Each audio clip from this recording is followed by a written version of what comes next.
கண்ணியத்திற்குரிய சகோதர சகோதரிகளே,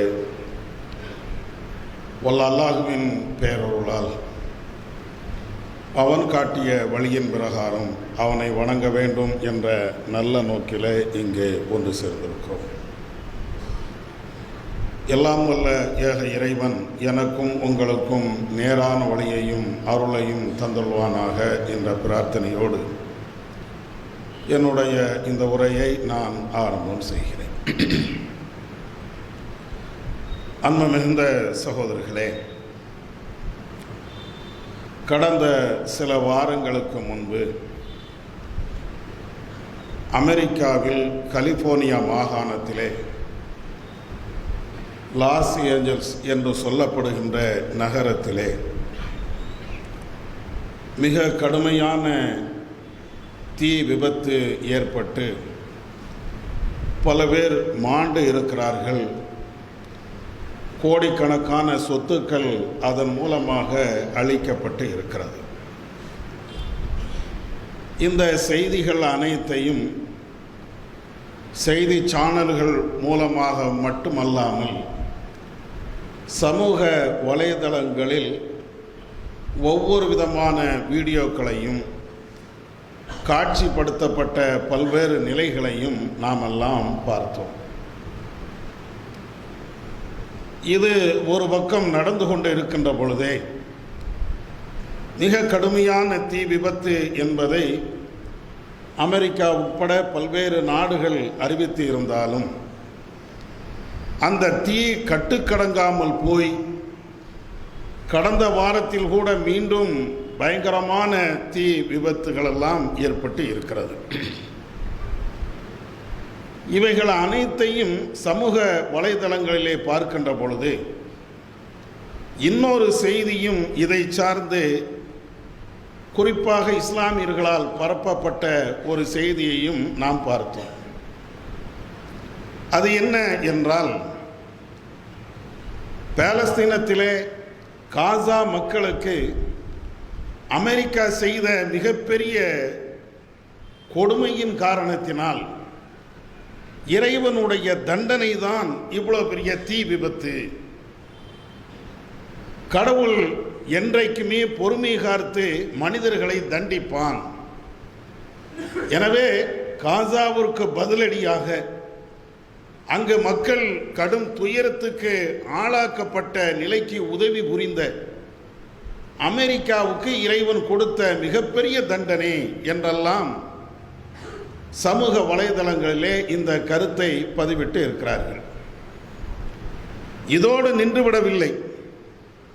காசா என்ற அந்த பகுதியில் எந்தெந்த இடத்துல எல்லாம் இஸ்ரேல் இராணுவமும் அமெரிக்காவும் தொடர்ந்து தாக்குதல் நடத்தினார்களோ அந்த பகுதியை ஒரு போட்டோவாக எடுக்கிறார்கள், அதாவது வரைபடமாக. இப்பொழுது அமெரிக்காவிலே ஏற்பட்ட அந்த தீ விபத்துகள் நடந்த அந்த இடத்தையும் ஒரு வரைபடம் போட்டு காட்டுகிறார்கள். ரெண்டையும் பார்த்தீர்கள் என்றால் இங்கு எந்த அளவுக்கு சீரழிவுகள் ஏற்பட்டதோ அதே அளவிற்கு இங்கே அமெரிக்காவிலே சீரழிவு ஏற்பட்டிருக்கிறது. இறைவன் தக்க சமயத்திலே கடுமையான ஒரு தண்டனையை வழங்கி இருக்கிறான். அதுவும் நூல் பிடிச்ச மாதிரி. இங்கே எந்த அளவிற்கு எவ்வளவு நிலங்கள் பாதிக்கப்பட்டு இருக்கிறதோ அதே அளவிற்கு, அதே நிலத்தின் அளவிற்கு அமெரிக்காவிலே பாதிப்பு. எனவே இறைவனுடைய தண்டனை என்று சமூக வலைதளங்களிலே எல்லோரும் மிக ஆர்வத்தோடு பகிர்ந்து கொண்டார்கள் என்று சொல்வதை விட தனக்கு ஏற்பட்டிருக்கக்கூடிய ஆற்றாமையை தீர்த்து கொண்டார்கள் என்றுதான் சொல்ல வேண்டும். இந்த செய்திகளிலே நமக்கு மிகப்பெரிய ஒரு பாடமும் படிப்பினையும் இருக்கிறது. என்ன பாடம் என்றால், முதலிலே இறைவன் இந்த உலகத்தில் நடைபெறுகின்ற தீமைக்கு உடனுக்குடன் தண்டனை கொடுக்கக்கூடிய நியதியை இறைவன் வைத்திருக்கிறானா? ஏனென்றால் அப்படித்தானே இந்த சமூக வலைதள செய்திகள் வருகிறது. காசா மக்களுக்கு மிகப்பெரிய துன்பம் அவர்களால் வழங்கப்பட்டது. எனவே அவர்களுக்கு இறைவன் இயற்கையின் நீதியாக இந்த தீ விபத்தின் காரணத்தினால மிகப்பெரிய பாதிப்பை ஏற்படுத்தி விட்டான் என்று இந்த ஒப்பீடு. அதற்குத்தான் இந்த கேள்வியும் எழுகிறது. உலகத்தில் நடைபெறுகின்ற ஒவ்வொரு தீமைக்கும் இறைவன் தண்டிப்பதாக இருந்தால், அதுதான் இறைவனுடைய நியதி என்று இருந்தால், இன்றைக்கு நீங்களும் நானும் உயிரோடு இருக்க இயலாது. மனிதர்களில் யாரு தான் தப்பு பண்ணல? உலகத்தில் எல்லா மனிதர்களும் தவறுக்கு உட்பட்டவர்கள் தானே. சில பேர் இறைவன் சொன்ன அடிப்படையிலே வாழ்ந்திருப்பார்கள், சில பேர் அதற்கு நேர் மாற்றமான வாழ்க்கையை கடைபிடிக்கிறார்கள். இது எல்லாம் உலகத்தில் நாம் பார்க்கக்கூடிய ஒன்றுதான். அப்படி என்றால் இறைவன் மனிதன் செய்யக்கூடிய தவறுகளுக்கு அவ்வப்போது தண்டனை கொடுப்பதாக இருந்தால் இந்த உலகத்தில் யாருமே மிஞ்ச இயலாது. இப்படின்னு இறைவனை தன்னுடைய திருமறை குர்ஆனிலே அல்லாஹ் சொல்லி காட்டுகிறான். வலவ் யுஆஹிதுல்லாஹு النَّاسَ بِظُلْمِهِمْ மா தரக்க அலைஹா மின் தாபத்தின். மனிதர்கள் செய்யக்கூடிய தீமையின் காரணத்தினால் மனிதர்களை அவ்வப்போது நாம் தண்டிக்க நினைத்து இருந்தால் இந்த பூமியில ஒரு புழு பூச்சி கூட மிஞ்சி இருக்காது. இது நான் சொல்லல, இறைவன் சொல்லி காட்டுகிறான். திருமறை குர்ஆனிலே அல்லாஹ் இப்படி பட்டியலிடுகிறான். நீங்க அவ்வளவு அநியாயம் பண்றீங்க, அவ்வளவு அழிச்சாட்டியும் பண்றீங்க, அவ்வளவு தீமைகளை நீங்க பண்ணிக்கிட்டே இருக்கிறீங்க. நீங்க செய்யக்கூடிய தீமைக்கு அவ்வப்போது தண்டனை கொடுப்பதாக இருந்தால் யாரு தான் மிஞ்சுவா? ஒரு மனுஷன் இன்னொரு மனுஷனை அடிக்கிறான், ஒரு மனுஷன் இன்னொருத்த மேல அவதூறு பண்ணுகிறான், ஒரு மனிதன் இன்னொரு மனிதனுடைய சொத்தை ஆட்டைய போடுகிறான், பொதுச்சவரி என்ற அடிப்படையில் ஆட்டைய போடுறான், அடுத்தவன் நிலம் என்று தெரிகிறது கள்ளப்பத்திரத்தின் மூலமாக ஆட்டைய போடுறான். எல்லாம் நடக்கத்தானே செய்யுது. தெருவு, ரோடு, வீதிகள் அரசாங்கத்தினுடைய இடம் என்று தெரிஞ்சதற்கு பின்னாலேயும் வீட்டை இழுத்து கட்டுதான். யாருதான் அநியாயம் பண்ணல? அப்ப இந்த அநியாயத்திற்கெல்லாம் அல்லாஹ் தண்டனை கொடுப்பதாக இருந்தால் ஒரு வீடு மிஞ்சுமா? ஒரு தெருவு மிஞ்சுமா? உலகத்தில் எதுவுமே மிஞ்சாத. இறைவன் அப்படி சொல்லி காட்டுகிறான். நீங்க செய்யக்கூடிய தவறுக்கு நான் உங்களை பிடிப்பதாக இருந்தால் மா தரக்கமின் தாப்பா, இந்த பூமியில எந்த உயிரினமும் இருக்காதப்பா அப்படின்னு சொல்லிட்டு அல்லாஹ் சொல்றான். அதுக்காண்டி நீங்க செய்யக்கூடிய தீமையை நான் கண்ணை மூடிக்கொண்டு எதையும் தண்டனை கொடுக்காம இருப்பேன்னு நீங்க நினைக்காதீங்க. தாமதப்படுத்தி வச்சிருக்கிறேன். நீங்க செய்யக்கூடிய அநியாயங்கள், அக்கிரமங்கள், அழிச்சாட்டியங்கள் எல்லாத்தையும் ஒரு குறிப்பிட்ட தவணைக்காக வேண்டி அந்த தவணையில் உங்களுக்கு மிகப்பெரிய தண்டனையை தர வேண்டும் என்பதற்காக வேண்டி நான் தாமதப்படுத்தி வச்சிருக்கிறேன். அவ்வளவுதான். அதுக்காக வேண்டி நீங்க செய்யக்கூடிய அநியாயத்தை கண்டுங்காணாமல் இருக்கிறேன் என்று நீங்க நினைக்காதீங்க. கண்டிப்பாக தீமைக்கு ஒரு நாளைக்கு தண்டனை உண்டு. அதற்காக வேண்டி ஒவ்வொரு செயலுக்கும் நான் தண்டிப்பதாக இல்லை. இதை இறைவன் இவ்வளவு தெளிவாக இந்த வசனத்திலே சொல்லி காட்டுகிறான். அப்ப அதனால முதல்ல அல்லாஹுடைய நியதி, அல்லாஹுடைய விருப்பம், அல்லாஹ் அவன் ஏற்படுத்தி கொண்ட ஒரு சூழல் என்னன்னு கேட்டா, மனிதர்கள் அது யாரா இருக்கட்டும், எந்த மனுஷன் தவறு செய்தாலும் அந்த தவறுக்கு உடனுக்குடன் தண்டனை வழங்க மாட்டேன் இப்படின்னு இறைவன் சொல்லிட்டு இருக்கிறான். ஒரு பேச்சுக்கு இறைவன் அப்படித்தான் தண்டனை வழங்குவதாக இருந்தால், நம்ம நாட்டில் குஜராத்தில் கொலை நடக்கலையா? எவ்வளவு அநியாயம் நடந்துச்சு. அப்ப அந்த கொலையை செய்தவர்கள் இன்றைக்கும் ஜாமீன்ல வெளிவந்து நிற்கிறாங்க. ஏன் இறைவன் தண்டிக்கல? அந்த கேள்வி வருமா இல்லையா? பாதிக்கப்பட்டவர்களுக்கு இறைவன் உடனே கூலியை கொடுக்கிறான், தண்டனை வழங்குகிறான் என்றால், இந்தியாவில் இவ்வளவு பெரிய அநியாயங்கள் நடந்துச்ச. பாபர் மசூதியை இடித்தார்கள், இடித்தவர்கள் இன்றைக்கும் ஜாலியாத்தான் இருக்கிறாங்க. அது நன்மை என்று அவர்கள் நினைத்து கொண்டே இருக்கிறார்கள். அப்ப இறைவனுடைய பிடி உடனே வரணும்னா ஏன் வந்திருக்கணுமே? இறைவனுடைய இல்லம் தானே இடித்து தரமட்டமாக ஆக்கப்பட்டுச்சு. அப்ப இறைவனுடைய வேதனை, இறைவனுடைய தண்டனை உடனே வரணும்னா இன்னைக்கு வந்திருக்கணுமே. இதை மாதிரி நிறைய விஷயங்கள் சொல்லலாம். எத்தனையோ பெண்கள், சிறுமிகள் பலாத்காரம் செய்யப்பட்டு, கற்பழிக்கப்பட்டு, கொலை செய்யப்பட்டாங்களே, அந்த குற்றவாளிகளுக்கு கூட நீதிமன்றங்கள் முறையான தண்டனை கூட வழங்கலையே. அப்ப இறைவன் இதையெல்லாம் தண்டிப்பான் என்றால் ஒருத்தன் மிஞ்சுவானா? இதைத்தான் இறைவன் திருமறை குர்ஆன்ல கேட்கிறான். அது என்னுடைய நீதி அல்லப்பா. நீ செய்யக்கூடிய ஒவ்வொரு தவறுக்கும் ஒவ்வொரு தடவையும் பிடிக்கிறது என்பது என்னுடைய நீதி அல்ல. இது இறைவன் சொல்லி காட்டுகிறான். அப்படி என்றால் இப்பொழுது அந்த லாஸ் ஏஜென்ஸில் நடந்த அந்த தீ விபத்து என்பது இறைவனுடைய தண்டனையா? அப்ப அது என்ன? இறைவனுடைய தண்டனை என்றால் அது எப்படி இருக்கும், அதையும் திருமறை குர்ஆன்ல அல்லாஹ் தெளிவுபடுத்தி காட்டுகிறான். இறைவனுடைய தண்டனை என்றால் உடனே அல்லாஹ் ஒரு தண்டனையை இறக்கி ஒருத்தனை தண்டிப்பது இறைவனுடைய நியதி அல்ல. அதே நேரத்தில் இறைவனுடைய தண்டனை என்றால் முதல்ல ஒரு இறை தூதரை அல்லாஹ் அனுப்புவான்.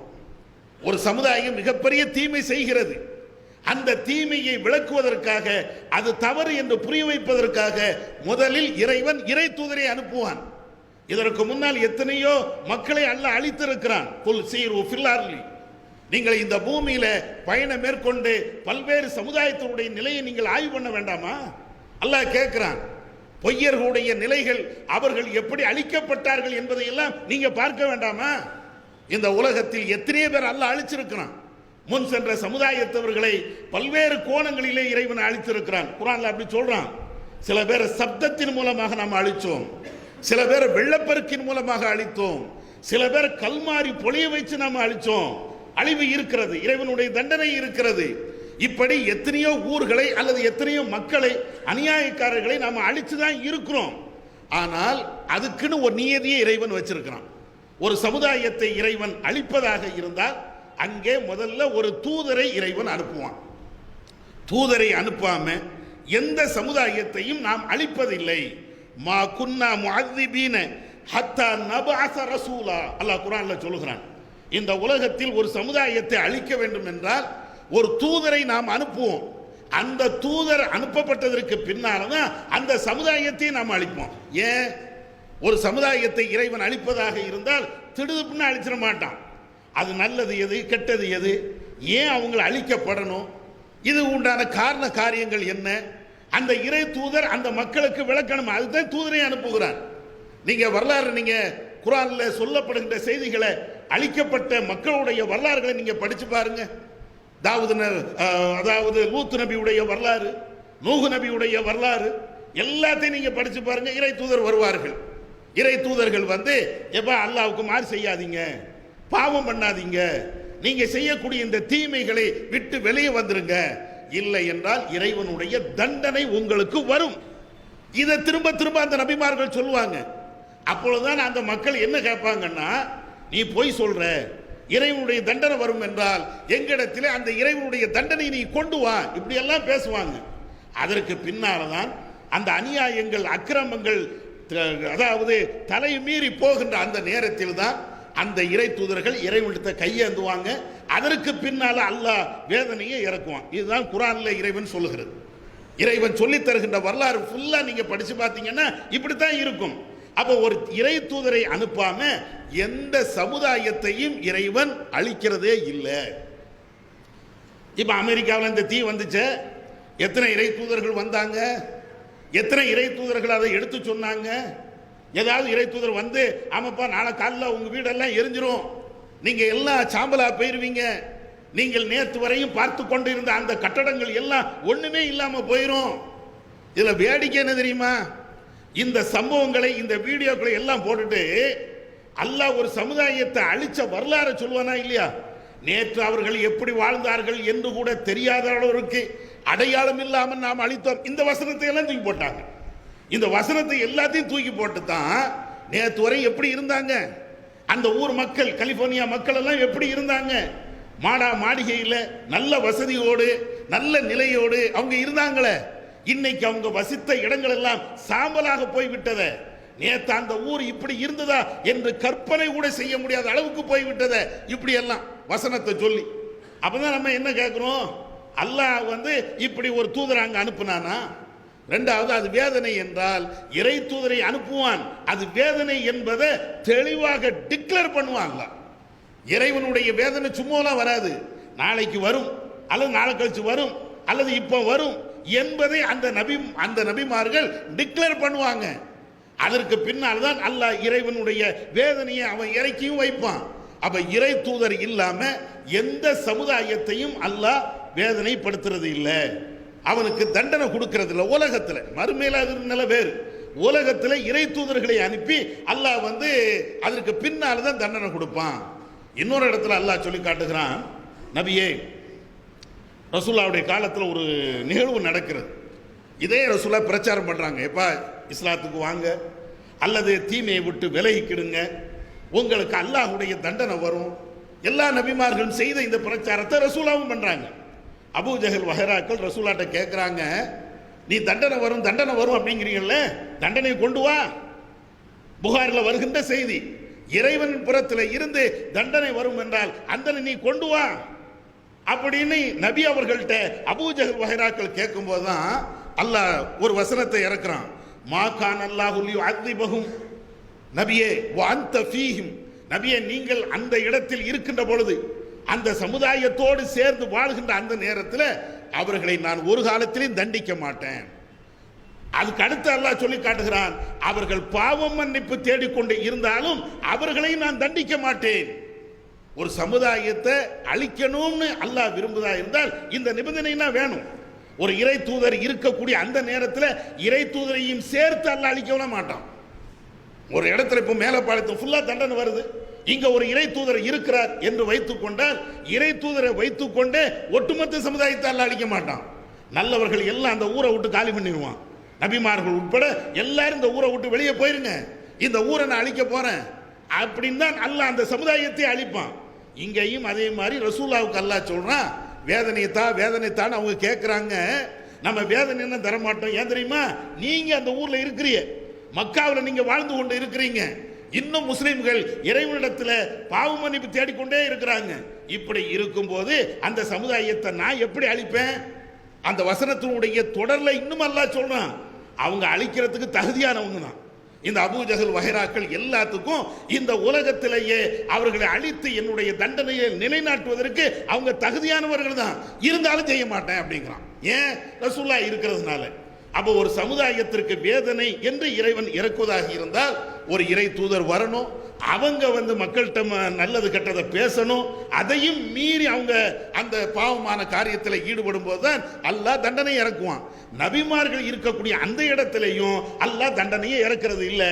அந்த நபிமார்கள் நல்லவர்கள் எல்லாத்தையும் அப்புறப்படுத்திட்டு அதுக்கு பின்னால் தான் தண்டனை. இது எல்லாம் வரலாறுகள் நேரடியான வசனங்கள் மூலமாக தெரிந்து கொள்கிறோம். அப்ப இது இறைவனுடைய தண்டனை கிடையாது. மிகப்பெரிய விபத்து ஏற்பட்டாலும் இது இறைவனுடைய தண்டனை கிடையாது.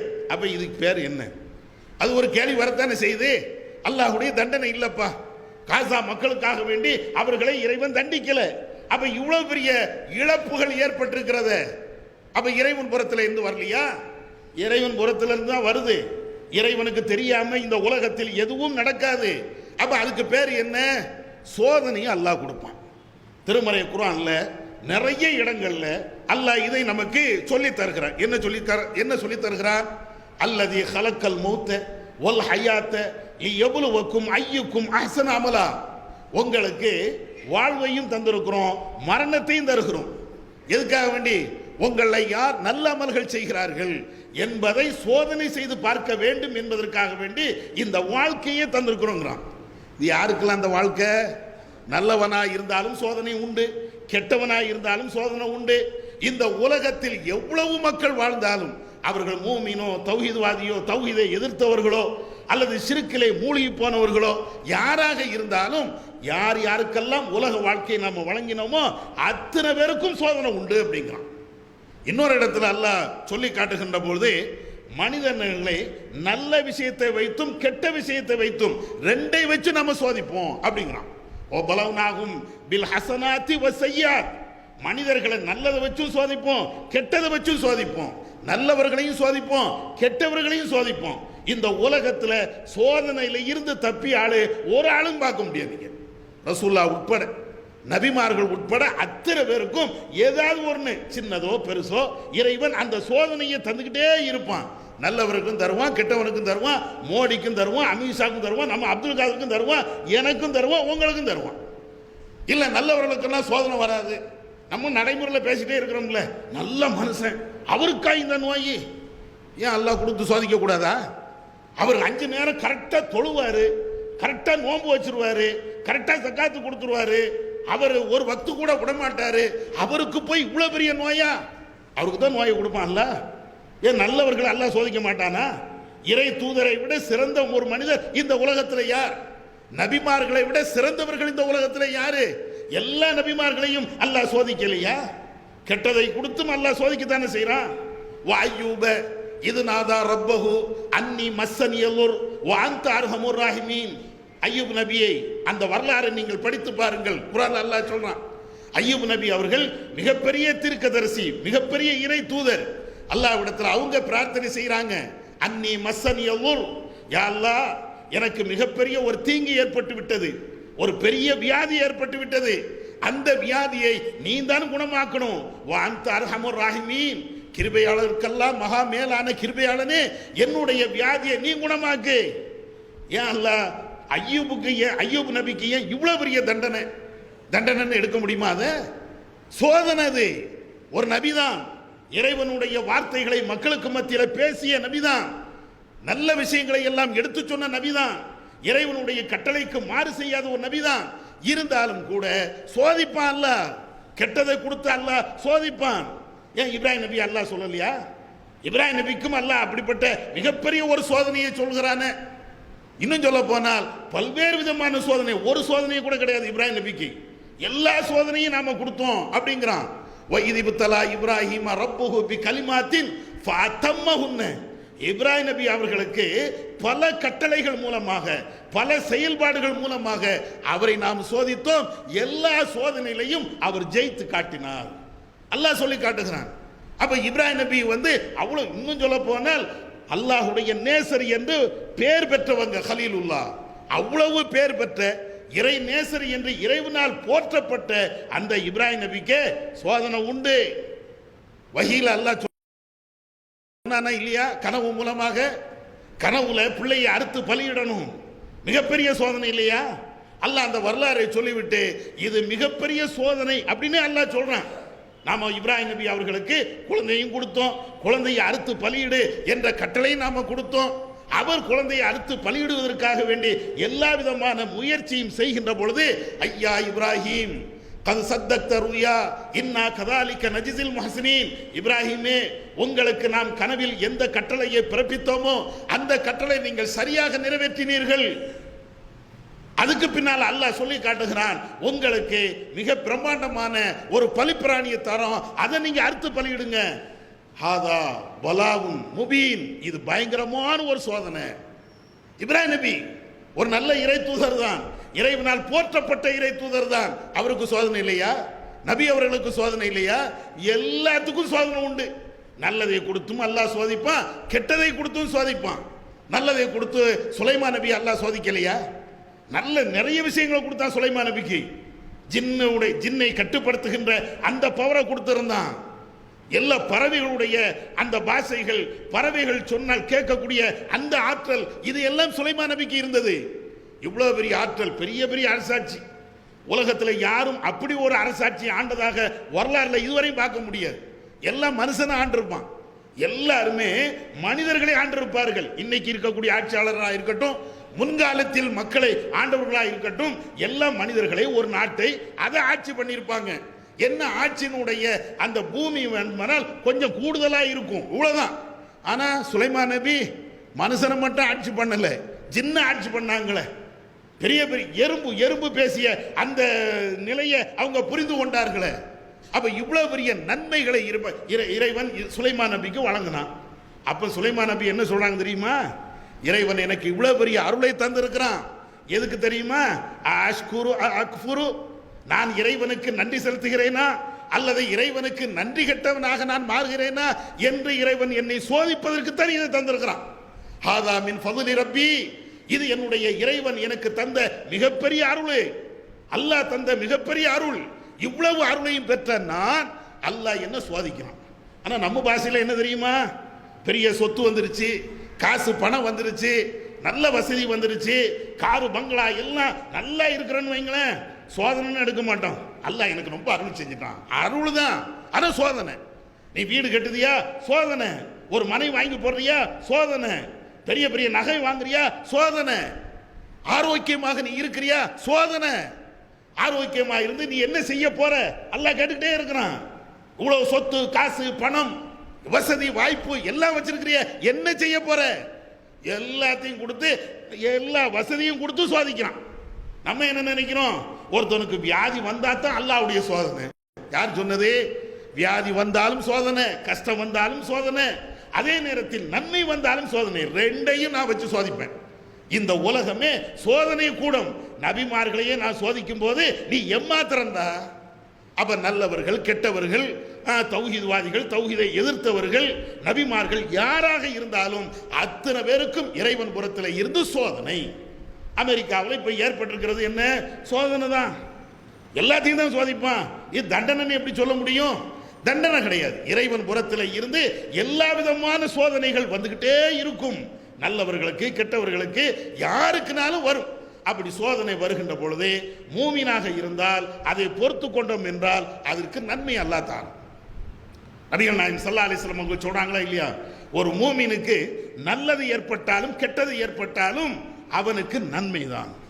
நல்லது ஏற்பட்டால் என்ன செய்யறான்? அல்ஹம்துலில்லாஹ்ங்கறான், அல்லாஹ்வை போற்றி புகழ்ந்து விடுகிறான், அது ஒரு நன்மை. கெட்டது ஏற்பட்டு விட்டதுன்னா இன்னா லில்லாஹி வ இன்னா இலைஹி ராஜிஊன் அப்படின்னு சொல்லிட்டு போறான், அது ஒரு நன்மை. பெரிய ஆச்சரியமான ஒரு விஷயம். இப்படின்னு நபிகள் நாயகம் ஸல்லல்லாஹு அலைஹி வஸல்லம் சொல்றாங்க.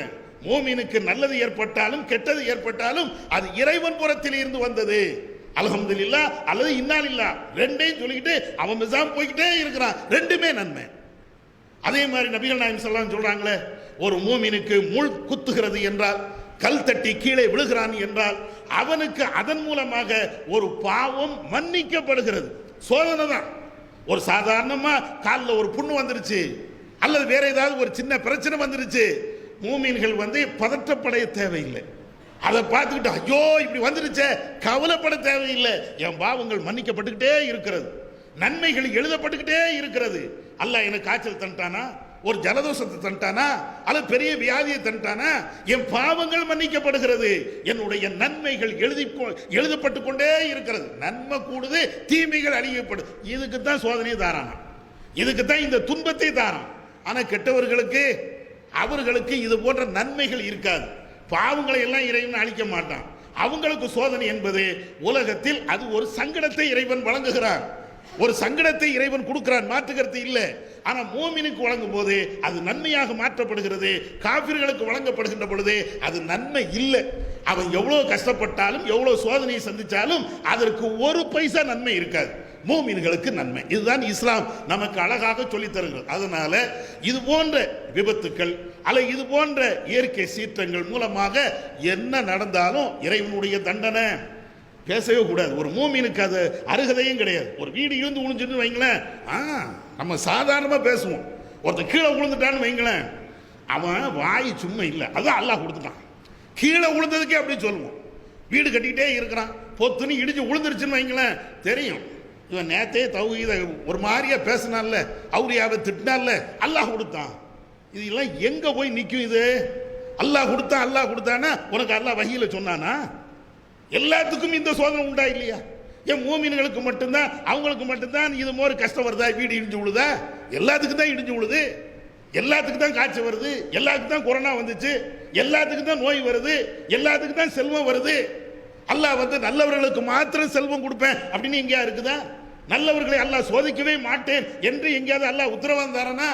அப்படிலாம் ஒன்றும் கிடையாது, எல்லாத்துக்கும் உள்ளது. அதே நேரத்தில் இதை தண்டனை என்று சொல்ல தேவையில்லை. ஏன்னா இறைவனுடைய தண்டனை நம்மளால் தாங்க முடியாது. சோதனையை தாங்கிறதே பெரும் கஷ்டமா இருக்குது. இறைவனுடைய தண்டனைனா அவ்வளவுதான், முடிஞ்சு போச்சு.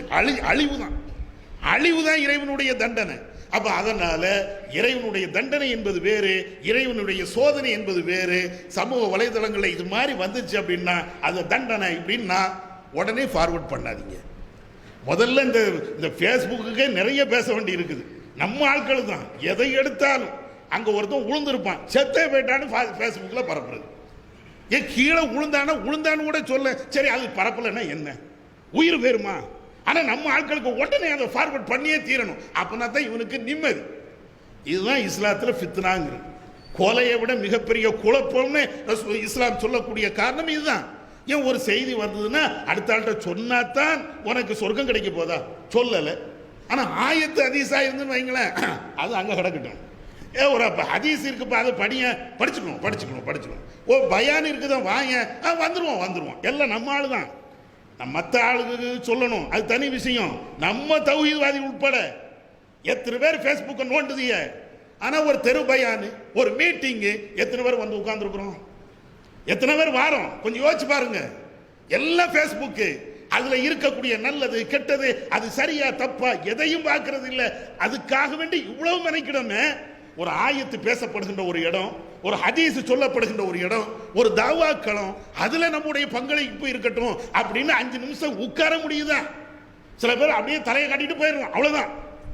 நம்மளும் ஒரு அட்டன்ஸ் போட்டு போயிருவோமே அப்படிங்கிற மாதிரி தான் போறோமே தவிர உட்கார்ந்து கேட்போமே.